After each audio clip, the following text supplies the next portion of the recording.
I am Marianne Rivera, and I will be talking about the light reactions and Calvin cycle. I will be referring to my page because I have been trying to explain it without looking at my page, and it just takes me a whole lot longer. So, for time purposes, I'm going to be referring to my page once in a while. So starting with the light-dependent reactions, they take sunlight and it's absorbed by the chlorophyll, and it is converted into stored chemical energy in the form of NADPH and ATP. The light-dependent reactions occur in the thylakoid, which are formed like more than one thylakoid membrane would be a granum, and that all occurs in the chloroplast. The process that converts light energy into chemical energy takes place in a multi-protein complex called photosystems. So there's a photosystem 2 and a photosystem 1. Each plays a very, very important role in capturing the energy from sunlight and by exciting electrons. So these energized electrons are transported by energy carrier molecules, which power the light-dependent independent reactions. And by light-independent reactions, I'm referring to the Calvin cycle. The photosystems consist of a light harvesting complex and a reaction center. Pigments in the light harvesting complex pass light energy to two special chlorophyll molecules in the reaction center.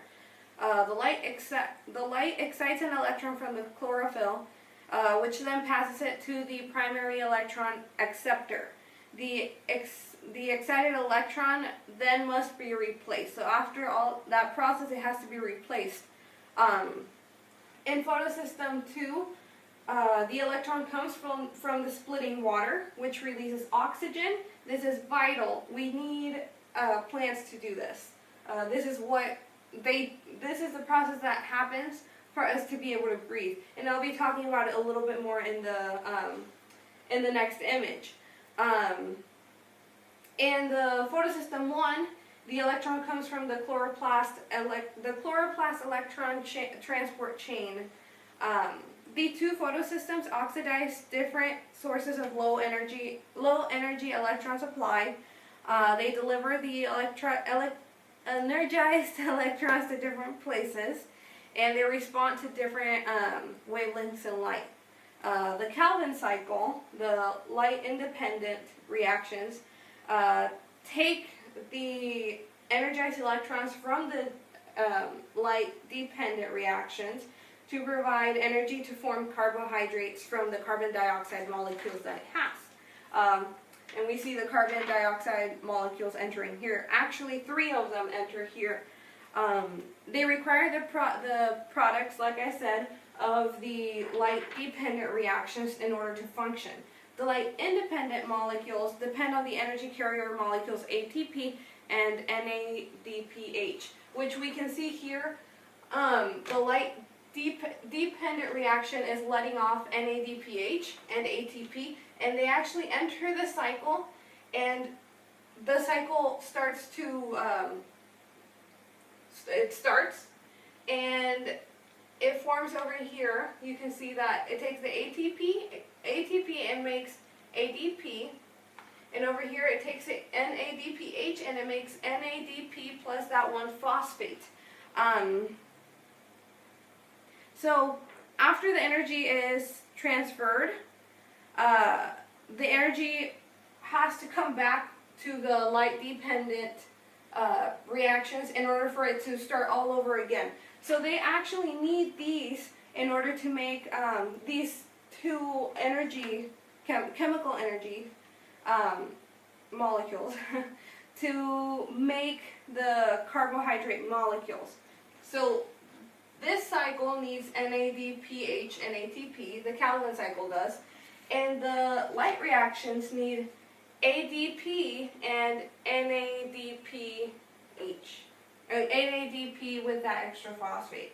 And it just goes back, and it goes back and forth because one will need the byproducts of the other. So I will be turning the image around. I actually chose these images because they were easy to remember and they were easy to get on paper without looking at the book, since that was the challenge of the assignment. However, I do like another image from the book, and it's in page 482, figure 1432.